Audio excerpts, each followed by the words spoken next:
get together, some beer, some pizza, to brainstorm the lessons and just rewarding people for hard work, even though reality didn't cooperate.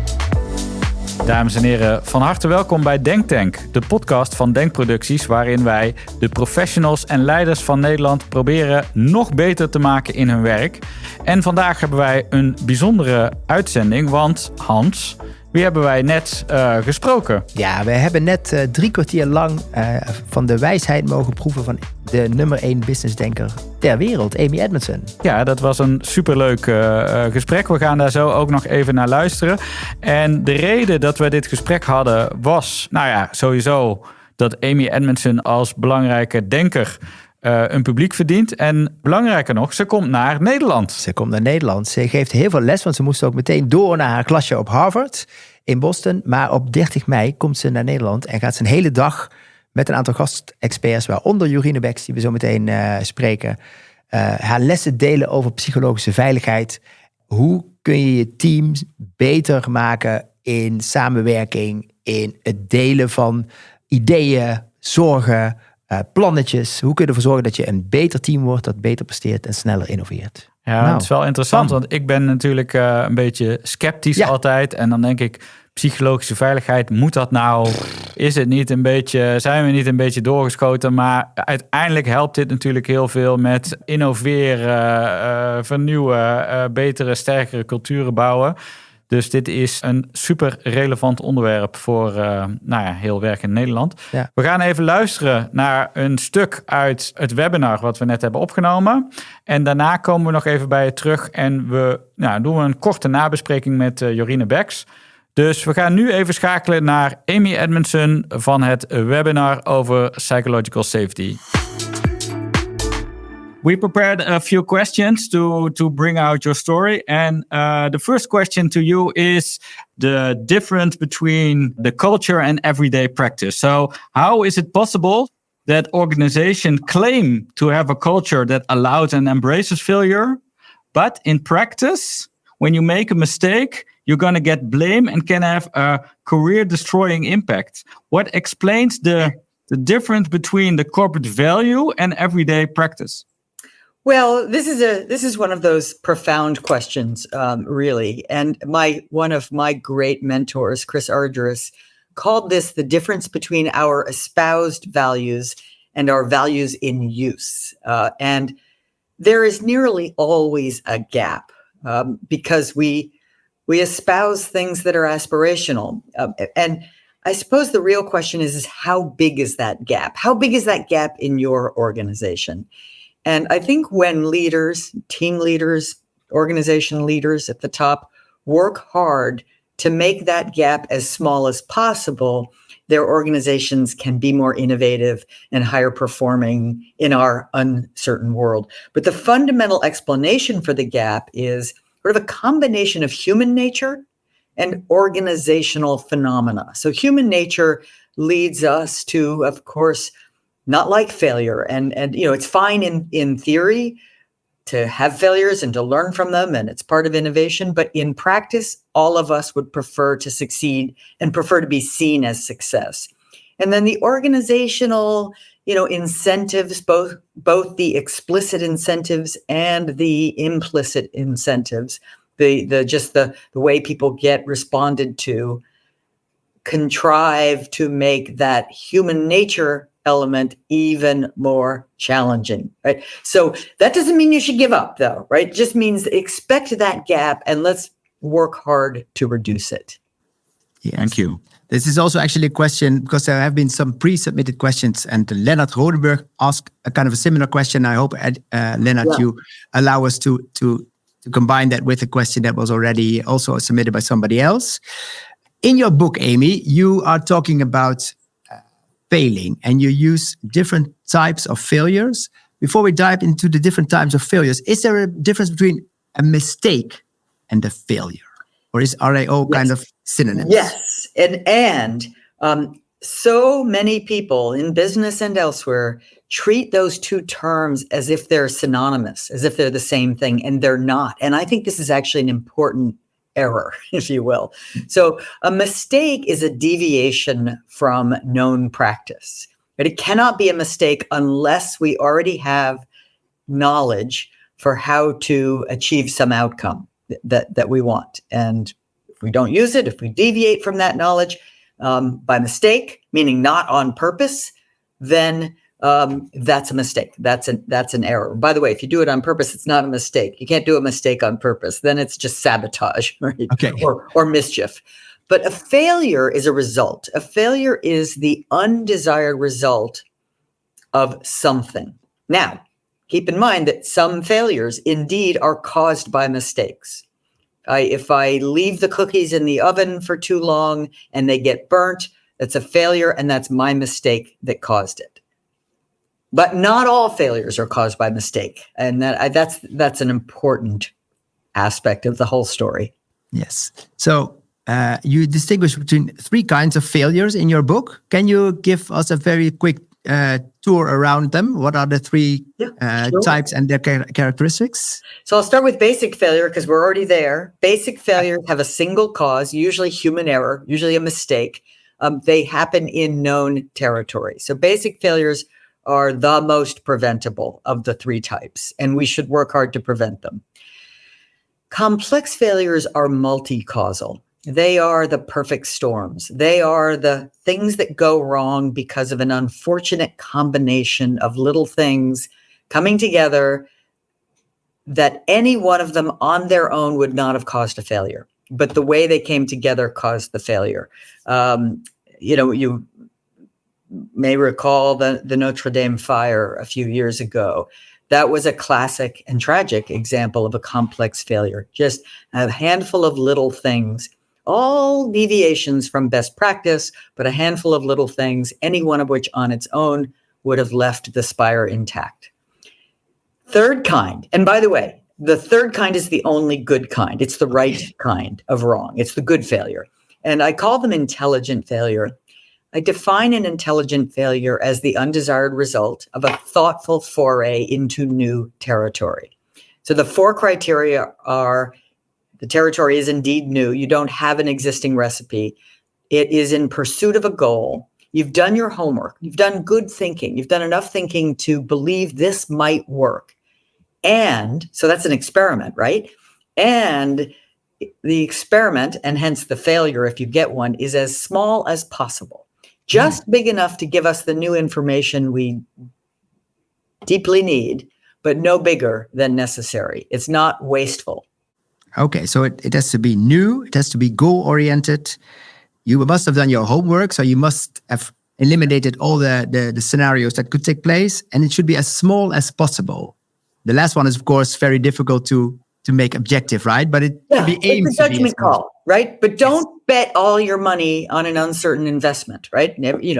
People know that, but we often see in companies failures that would be otherwise intelligent. They hit the first 3 criteria, but then even though there's enormous uncertainty, say on a product launch or a company acquisition, they just go to town, right? Huge resources are spent, and then the failure happens, and the failure is large, embarrassing, and expensive. Yes. And can you give us an example of intelligent failure that you've seen in your research? So let me give you 2. I'll give you one I like very much that's actually in a research setting, and then I'll give you a corporate one. So the research setting is that back in the 1980s, NASA did some research. They were interested in the following question: do fatigued pilots make more errors than well-rested pilots? It's a reasonable question. They said they thought the answer would be yes. They used simulators, not real flights, of course. And they put the fatigued pilots who had just flown for 3 days as a team together into the simulator, gave them all sorts of challenging, situations. And then they also put the well-rested pilots in the same challenging simulations. They expected the fatigued pilots to perform less well, to make more mistakes. Now, here's the failure of their hypothesis. Overall, the fatigued pilots did better than the well-rested pilots, right? So they failed. They failed in their hypothesis. And of course, then you want to look at like, why? What explains this? And what they found was they had just been thinking of the pilots as individuals.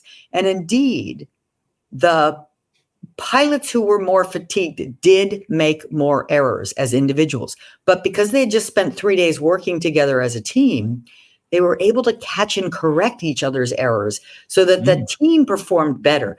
And this unexpected finding, born of a small failure, led to a whole revolution in aviation safety, because they realized we have to think of the cockpit as a team, not as just skilled individuals doing their thing. So that's in a research setting. The other one that, of course, is famous, so I don't have to tell it in much detail, is back in the 80s when a scientist named Spencer Silver at 3M in Minnesota in the United States was trying to develop in the laboratory a very strong, very powerful adhesive that could be used in the manufacture of aircraft. He put a little too much of some substance into the mix, and he failed utterly. He had an adhesive that just would you could stick it to anything and you could peel it off. It wouldn't even hold a toy together, let alone an airplane, right? So it was a total failure. I'm sure most of our listeners already know that became this, $1 billion business. Not overnight, right? It took years and many other small intelligent failures in its wake to take that intelligent failure all the way to a successful business.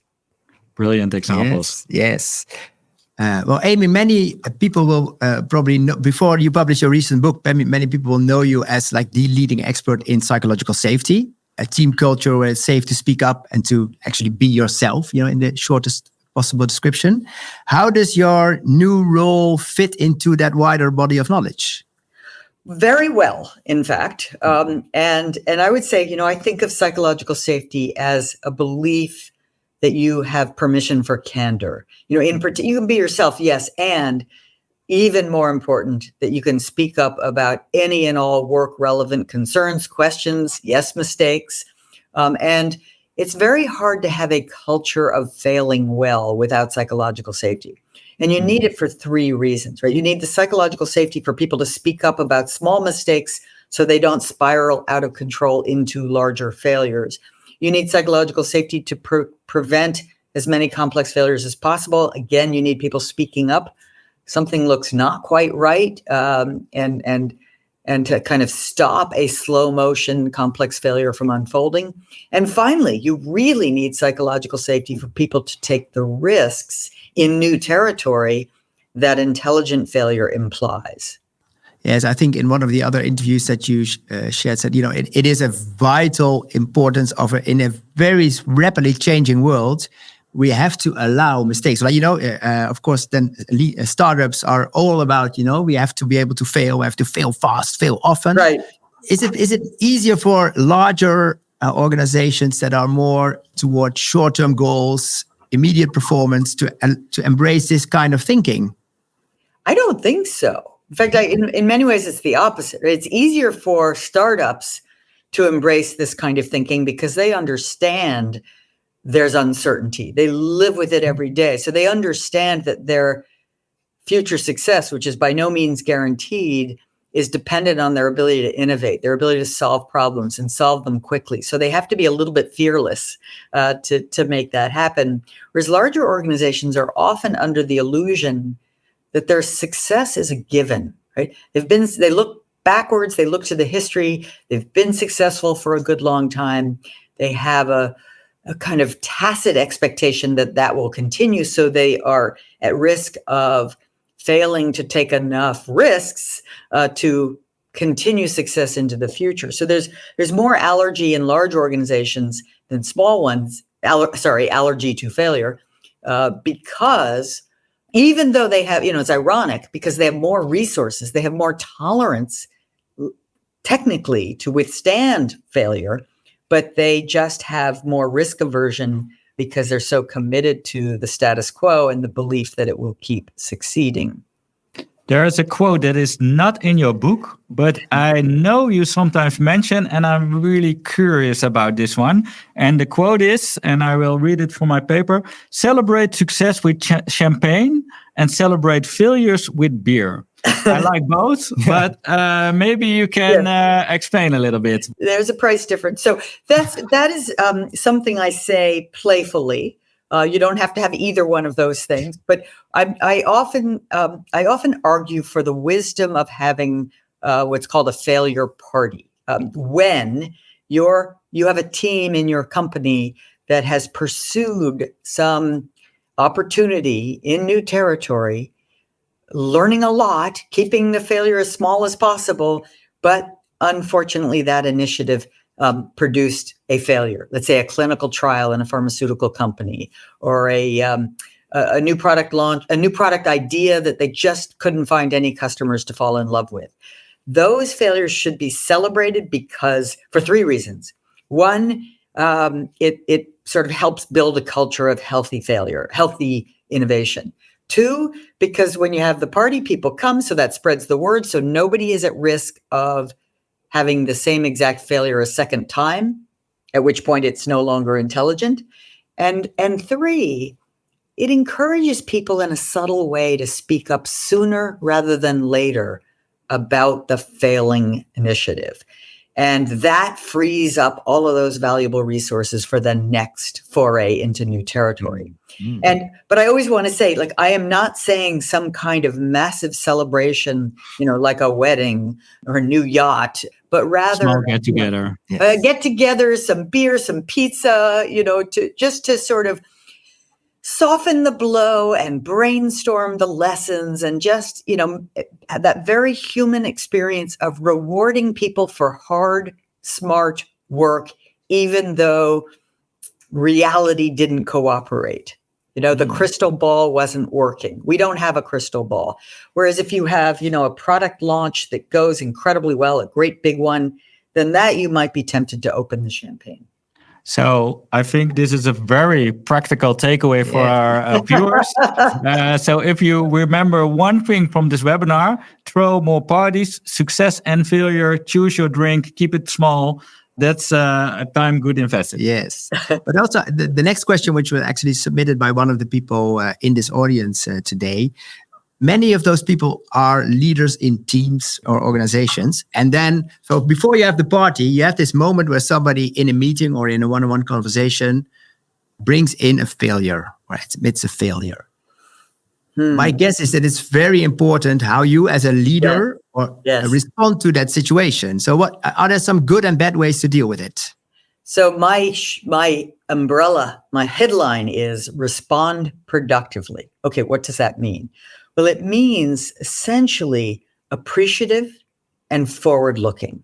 So appreciative is thank you so much for letting me know, right? It's not, oh, isn't that wonderful? Because it isn't. It's disappointing, right? But you should always express appreciation for truth, right? Always express appreciation for a timely reporting of something that's going on, small or large. And forward-looking is your first instinct is, how can I help? What might we try next? It's just to know that this isn't the end. This is just a pivot. This is the beginning of something else, new and exciting. And then the diagnostic question is this: what happened? Let's tell the story together from multiple perspectives. Your instincts are often who did it, what's to blame. We don't know that yet, usually. Usually we have to first get the story out. We did this, this happened, we did this. And then once we get the story out, particularly from multiple functional views, then we will be able to see the causes of the failure. Yeah, what happened? I mean, you have a takeaway, Simple. Bringing more champagne and more beer, but using the sentence "what happened" more in a meeting instead of "who did it" or "how could this ever go wrong?" And right. There's a clinical trial that was done some years ago by Eli Lilly, big pharmaceutical company, with a cancer drug, and it got through the safety clinical trials, and then they did the efficacy clinical trials, which are designed to see whether it works. And Unfortunately, the drug did not show enough of a positive impact on the patients compared to the control, the ones who got the drug. So that was incredibly disappointing, and they did have a failure party. And then the scientist asked that question, what happened, and looked into the data carefully, as one should. And what he discovered was that some patients did incredibly well. Their cancers receded, went away. Other patients had no impact. So it's like, okay, why did some do well and some didn't do well in the drug condition? And they discovered that those who didn't do well essentially had a vitamin B deficiency, a folic acid deficiency. So, which is a remarkable discovery from asking, what really happened here. And then all they had to do was add a folic acid to the drug, and it became a success, a multi-billion-dollar success. Yes. Before we go to the audience question, because this is a final call for anybody having a question to Amy. This is the moment to send it in. We still have a few questions that were sent in beforehand, but if you have a question, pose it in the chat and we'll make sure we get the best questions from the audience. Perhaps a final question that was also from all the pre-submitted question is, do we have to change the way we appreciate, measure, and reward performance in organizations if we want to have more tolerance for failure? Because if you only get rewards for things that go right, you cannot go wrong, right? Yes. Yeah. We have to change our mental models, right? If you're a leader of a team or a company, you have to change your mental model from the default, the one that's automatically there, to one that's more accurate. And the one that's automatically there is, if people work hard, they'll get success. If they don't work hard, they'll get failure. That is sometimes true, right? That is quite true in very routine environments, very well understood environments. But in innovation environments, you can be working incredibly hard, Spencer Silver or the NASA researchers, and still get a failure. And that's because of uncertainty. And so we need to have rewards that look more carefully at process rather than just at results. And we need to have a way of managing performance that is not just evaluative, but is more helpful. And so if you are in a position, if you're a manager or team leader, and you must give people feedback on their performance, the best mindset to do that with is looking forward. It's sort of saying, okay, what do we need to happen this quarter or this year, and what might that look like, and how can I help? There's a sense of shared accountability for making it happen, rather than I judge you, and if you don't measure up, you're in trouble, which just leads you to hide, right? Instead, there's sort of, we're a team, and yes, I'm in charge, so I have a different role than you, but both of our roles is to make sure you're successful. Like, I'm not here to grade you. I'm here to make sure you get an A+. How can we do that, right? What do I need to do? What do you need to do? And it's more of a mutual conversation. Sometimes you hear that big companies also have like failure budgets, right? Or, you have the time or the resources to fail. Google had that, right, of course. And I think Adam Grant, your colleague from Wharton, he has in his own personal program, he has some 20% time or sources that can be allocated to things that have failed. Is that also something that you really try to formalize in a way? Yes. I mean, I think a better way to talk about it is an experimentation budget, because there's still this desire, and sometimes it happens, to succeed. And I mean, it's a risk-taking budget. You should have, say, 15%, 20% of your time. I think it's 15% at 3M, always has been. They were early in this kind of idea. Google, 20% was their longtime sort of idea. But it's a budget for taking smart risks in pursuit of performance, right? And guess what? Some of those will succeed. Yay, right? But some of them will fail because of the nature of uncertainty, because of the nature of the future without its crystal ball. And so if you don't deliberately create space and time for experimentation, you won't get that. But I think it's probably a better frame to say space and time for experimentation rather than just for failure, because we don't want sloppy failures. We don't want people thinking, okay, they want me to fail, I'll just go do something sloppy. No, that's not what it's all about. It's really interesting because Jorine, who will join the webinar later, was looking through the chat, and there was actually 2 common threads standing out, and these are the exact answers you just gave. So I'll just repeat the question, but we have more questions, of course. So how can the business, the C-suite leaders accept and embrace a culture for intelligent failure? So that was the question before the last answer.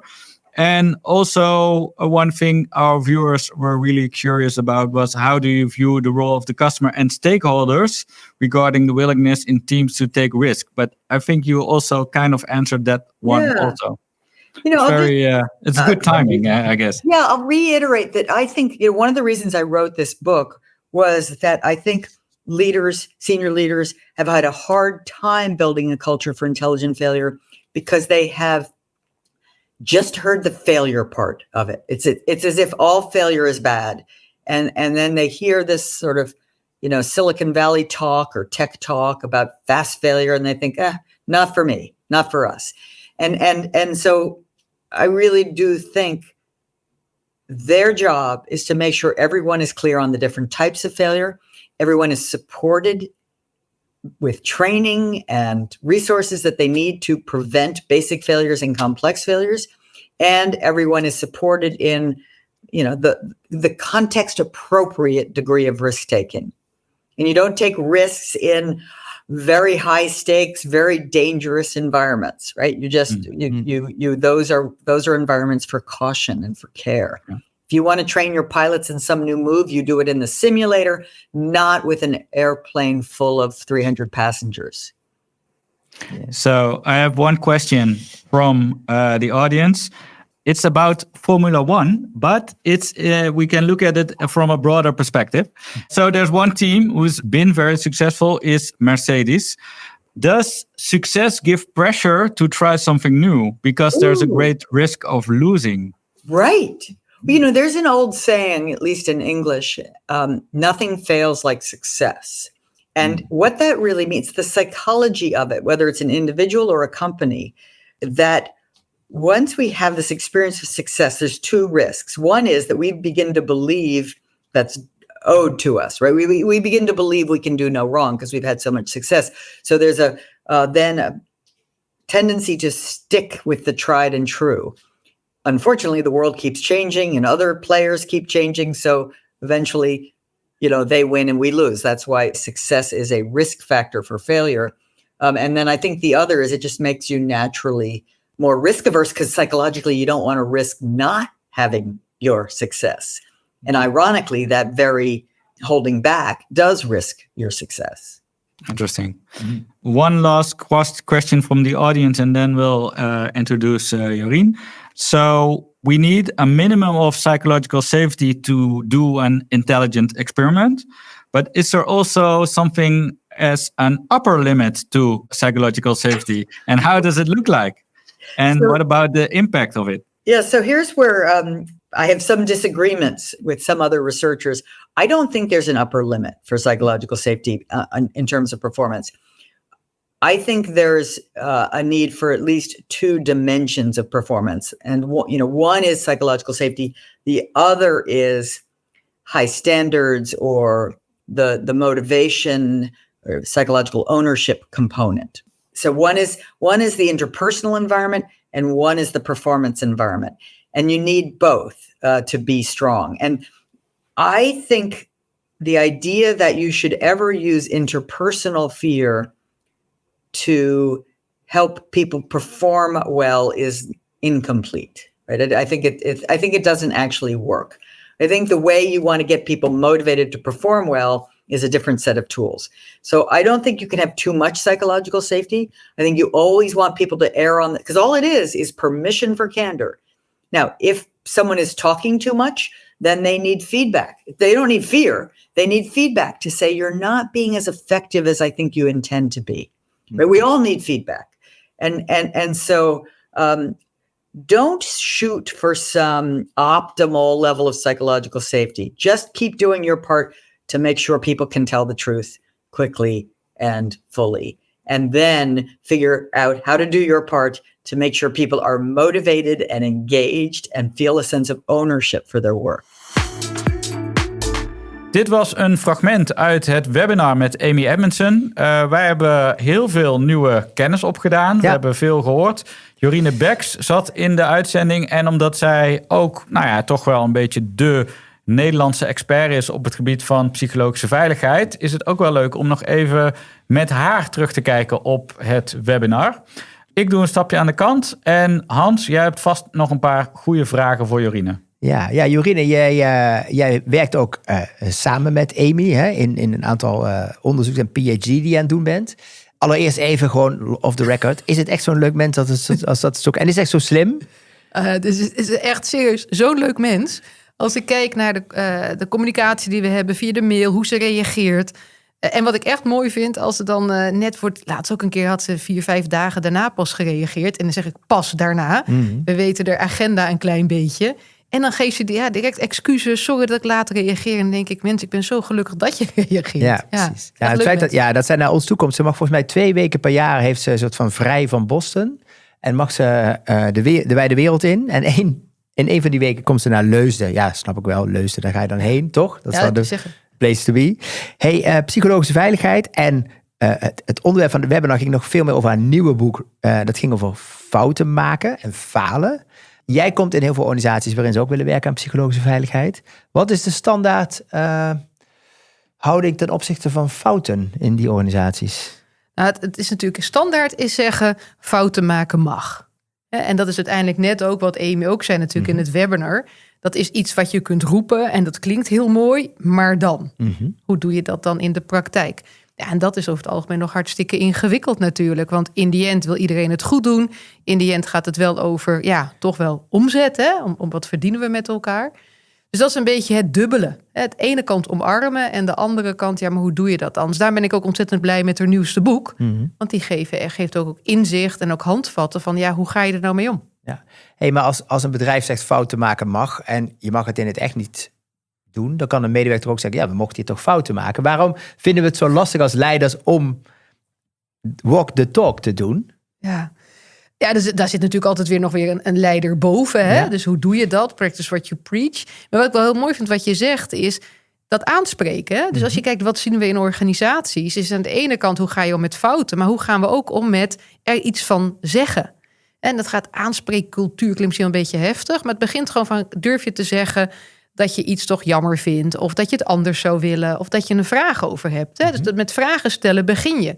Dus dat is het natuurlijk ook. Dus op het moment dat een leidinggevende het lastig vindt om te zeggen, ook te doen, niet alleen te zeggen fouten maken mag, maar ook constructief te kunnen reageren als er wat gebeurt, is natuurlijk ook, als diegene dat niet doet, dat je een vraag kunt stellen van, wat gebeurt hier? Waarom doe je dit? Of waarom reageren we zo met elkaar hierop?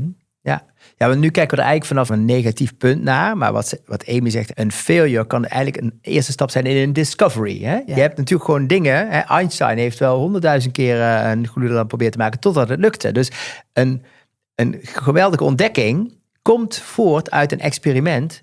En een experiment heeft als een van de kenmerken dat het kan falen. Hoe lukt het, denk je, om in organisaties daar wat meer tolerantie voor te krijgen? Lukt dat als je dat ziet? Nou ja, wat mij is bijgebleven van het boek ook van Amy is, hoe kijk je naar een fout en wat voor taal gebruik je ervoor? Hè? Dus wanneer is het een fout een fout? Ja, een fout is een fout als je het had kunnen voorkomen. Ja. Dan is het als het herhaaldelijk werken is en daar lette je niet op. Maar als het is dat je dus het niet had kunnen voorkomen, dan ben je aan het leren. Nou, wat natuurlijk ook is, hoe kun je dat nou omarmen? Ze gaf net een heel mooi voorbeeld ook over, hoe gaat dat met piloten en in wat voor situatie ga je dan testen hoe je dat doet? Nou, dan doe je dat niet met een vliegtuig vol met passagiers. Hè? Ja. Dus als je gaat kijken hoe kun je daarmee omgaan, is natuurlijk ook een stukje risicomanagement. En van als je als organisatie zegt, oké, we kunnen in het klein gaan oefenen en zet dan de grootst mogelijke kleine stap per keer en leer daarvan, dan word je wat comfortabeler erbij. Ja. Hey, en nou loop jij in heel veel organisaties de deur plat. Hè? Die vragen allemaal, kom ons helpen met onze psychologische en sociale veiligheid. Er zijn denk ik 2 soorten. In de ene die hebben gewoon te maken met gedoe en gedonder en ongewenst gedrag. Die gaan we heel eventjes aan de kant schuiven. Maar zijn er ook organisaties die zeggen, ja, maar wij hebben dat boek gelezen. Wij willen gewoon een betere cultuur creëren waarin er ruimte is voor nieuwe ideeën. Ideeën van klanten, ideeën van onszelf. Iemand die halverwege denkt, volgens mij moeten we het toch anders doen. Zijn die organisaties er ook? En hoe werken zij dan aan psychologische veiligheid als een middel om het allerbeste uit het team te halen? Ja, die organisaties die zijn er wel, uiteraard. Echter, als je zegt die sociale veiligheid, dat is er ook gewoon overal. Want dat is er. Alleen, hoe doe je dat dan? En ik kan je vertellen dat menig organisatie enorm opgelucht is als er niet een verhaal komt over droeftoeteritis in die zin, over gedrag. En natuurlijk moet ermee worden omgaan. Natuurlijk is dat van belang. Maar ze zijn wel echt opgelucht dat het zit aan de positieve psychologie. En dat inderdaad psychologische veiligheid niks te maken heeft met grensoverschrijdend gedrag. Maar juist met leren, innoveren, maar ook om van diversiteit naar inclusie te komen. En dat het dus preventief werkt. En dat zie je dan ook. En dat ontstaat er in die organisaties. Vanuit, oké, je kunt het gedrag klein houden door eerder te zeggen wat je vindt. En niet klein maken, dat is iets anders. Dus als we komen bij organisaties, ook die zeggen, we willen aan de slag, dan nog kom je er niet omheen om te kijken, maar wat zit daar dan aan de andere kant? Want dat is er gewoon. Ja. Echter, het fijn is, je kunt snel schakelen naar wat kan ik doen om mij psychologisch veilig te voelen en hoe kan ik die ander helpen dat ook te voelen om zo samen gewoon hele mooie prestaties neer te zetten. Ja, leuk zeg. Hey, jij bent er ook bij op 30 mei in de zaal en op het podium. Je kent het werk van Amy al heel goed. Voor wie is dit eigenlijk? Ja, ik zou natuurlijk zeggen voor iedereen. Ja. Hè? Dat is natuurlijk mijn enorme idiote enthousiasme op het thema. Maar het is voor verschillend. Bijvoorbeeld, je zit in het team en je denkt, hoe kan het toch? Want we hebben zoveel mooie ideeën, maar kennelijk lukt het ons niet om die samen te brengen. Nou, ga zeker. Ja. Het kan zijn dat je in een team zit en dat je denkt van, het is altijd maar rennen, deadlines, racen, we redden het niet. Dus hoe kunnen we überhaupt een keer stilstaan om echt even elkaar uit te dagen? Zeker gaan. Op het moment dat je bij jezelf denkt, het kan ook zijn, dat stuk van, we hebben gedrag wat we eigenlijk niet oké vinden. Hoe krijgen we weer positieve energie in de organisatie? Ook gaan. Ben je leidinggevend en denk je, maar hoe doe ik dat dan? Wat voor handvatten dan die je kan hebben om daadwerkelijk uit te nodigen en mensen inderdaad tot ontwikkeling te laten brengen? Ook zeker komen. Oftewel, het zijn echt verschillende invalshoeken die zeggen, kom. En pak je kans, zou ik bijna zeggen. Eigenlijk dus gewoon, als je alleen met spreadsheets werkt, hoef je niet te komen. Maar als je met mensen werkt, is het wel heel verstandig. Dat vind ik een ontzettend mooie samenvatting. Ik wou dat ik het had gezegd. Okay, ja. Nee, dus wij zijn super blij. 30 mei, Amy Edmondson in Leusden bij DenkProducties. Als je even kijkt naar de aanleiding, is misschien ook gewoon de goede afsluiting. De aanleiding voor psychologische veiligheid, dat het echt op de kaart heeft gezet, was het onderzoek bij Google. Google had onderzocht, hoe kan het dat sommige teams goed functioneren en andere? Dat was niet het verschil dat daar slimme mensen zaten. Dat was niet het verschil dat ze hele goede spullen hadden. Dat was niet dat ze een hele makkelijke taak hadden. Maar dat was psychologische veiligheid. En Google is heel goed in meten. Dat weten we in alles. Chris, ga je eigenlijk ook komen? Ik ben er zeker bij. Ah, goed zo. Ik heb wel nog even 1 vraag voor jou. Wie is de uitvinder van de gloeilamp? Edison, toch? Ja, ik had het idee dat je net Einstein zei. En ik dacht, moet elkaar durven aan te spreken. Mag gewoon, is veilig, kan gewoon. Ik hou even goed van je. Ja, goed zo. Ja. Dit was DenkTank, de podcast met Amy Edmondson. Wij hopen dat je ervan genoten hebt. Vergeet niet om je nog even te abonneren. En als je dit een interessante aflevering vond, stuur hem ook vooral even door naar je collega's. En natuurlijk hopen we je op 30 mei te zien in Leusden, www.denkproducties.nl. Bedankt voor het luisteren. Tot de volgende keer. Doei doei.